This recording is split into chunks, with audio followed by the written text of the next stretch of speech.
We go on to our next speaker, Dr. Lalit from Chennai, who is another youngster who's probably would open up a future where all these young guys are going to outperform the leaders. And he's going to show us a very challenging pearl. So let's see what he has to show. Very good evening to one and all. I know in the first place, I'd like to thank the ARC AIOS for giving me this opportunity. And my talk is about, it's going to be a little different. I'm going to give you some pearls of how to tackle a cliffhanger, a subluxated intraocular lens, especially a three-piece lens. So I'm going to talk about the lasso technique, and this is not the lasso which all married men know. That's not the lasso which I'm going to talk about. I'm going to talk about the lasso technique which I'm going to use to refixate a subluxated IOL. So this patient was operated around 5 years back, and he came with a subluxated lens like this on this thing. So basically the lasso technique is basically refixation of the haptic to the sclera, where we pass a 9-0 Prolene suture, a double arm Prolene suture, one in front of the haptic and one behind the haptic, and refixate it to the sclera, as you can see in this animation, on both the sides. It is very, very important that you fix it on both the sides, because that increases the stability of the IOL, rather than just fixing it on one side. And the other thing is, you can see that I've made these scleral grooves. It's very important to make these scleral grooves so that you can bury the sutures. So this is how it looked on the table. I've made two marks 180 degrees apart, and this is oriented with the haptics, as you can see here. So I made two peritomies, conjunctival peritomies on both the sides, and I'm doing some cautery. Then I made 2 millimeter marks on scleral grooves on either side, as you can see here. And I told you one of the most important pearl is to make these scleral grooves, because you can actually bury the sutures, and that does not cause any suture erosion or any suture infection in the future. Now I'm going to use the 9-0 Prolene suture, a double arm Prolene suture made by Oro Lab, as you can see here. And the first bite is just going below the haptic, as you can see here. So the first bite goes below the haptic, and I'm using the rate rolling technique and getting it out of the scleral groove on the other side. Once this is done, the other end of the double arm suture is used, as you can see in this video. The key here is to hold the suture close to the proximal end, so that you can actually pass through the sclera, through the corneal opening very, very easily here. So if you hold the suture at the distal end, it's very tough to manipulate the suture inside the eye. So once the suture is inside the eye, I'm again going to go above the haptic, as you can see here very, very clearly. And I'm going to use the 26 gauge needle from the other side, the railroading technique, and get the suture needle outside through the sclera, to the scleral glue which I made initially. So once this is done, I'm just going to loosely tie the suture to the sclera, so that that stabilizes the IOL to some extent.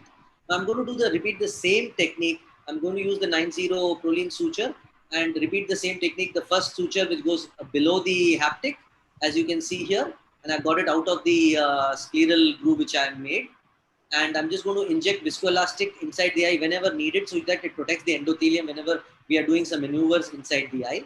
Now the other end of the double arm suture is again passed inside the eye, and that I'm going to remove it from above the IOL haptic, as you can see here. So this is a very, very simple and safe technique, and this is very useful if you're going to have a single piece lens which is subluxated. So because this is quite away from the limbus, and you just have to tie it very, very slowly, and you have to make sure that you tie it from on either sides, and you can balance the tension so that the IOL is very well centered, as you can see in this video.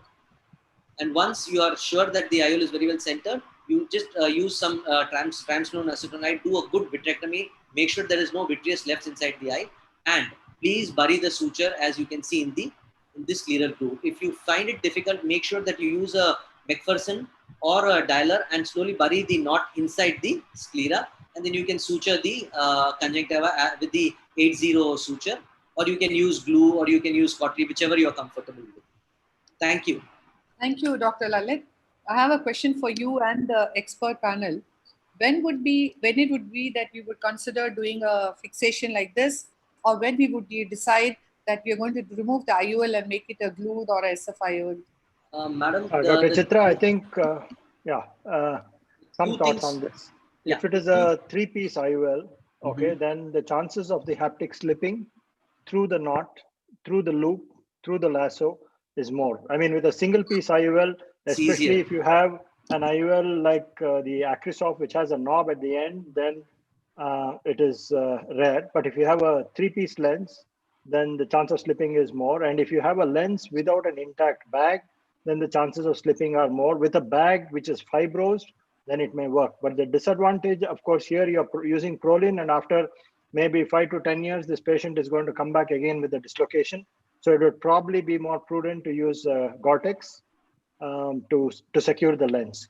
The other aspect is yo-yoing, which can happen in this technique where the lens itself can tilt. And that Yes, has sir. happened in a few cases, and that induces a lot of internal coma and loss of best corrected vision. So that is the disadvantage, the yo-yoing which you get because of the 2-point fixation with a lens that is moving, that can happen. So these are some of the issues.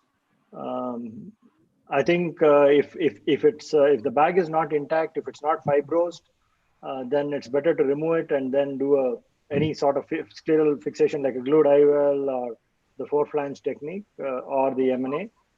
But if you have a fibrosed capsule with probably a CTR, then it will be quite stable. With the CTR, then the yo-yo is less. Without the CTR, then the yo-yo is more. So then, and it is preferable to fix it with Gore-Tex. I thoroughly agree with you, sir.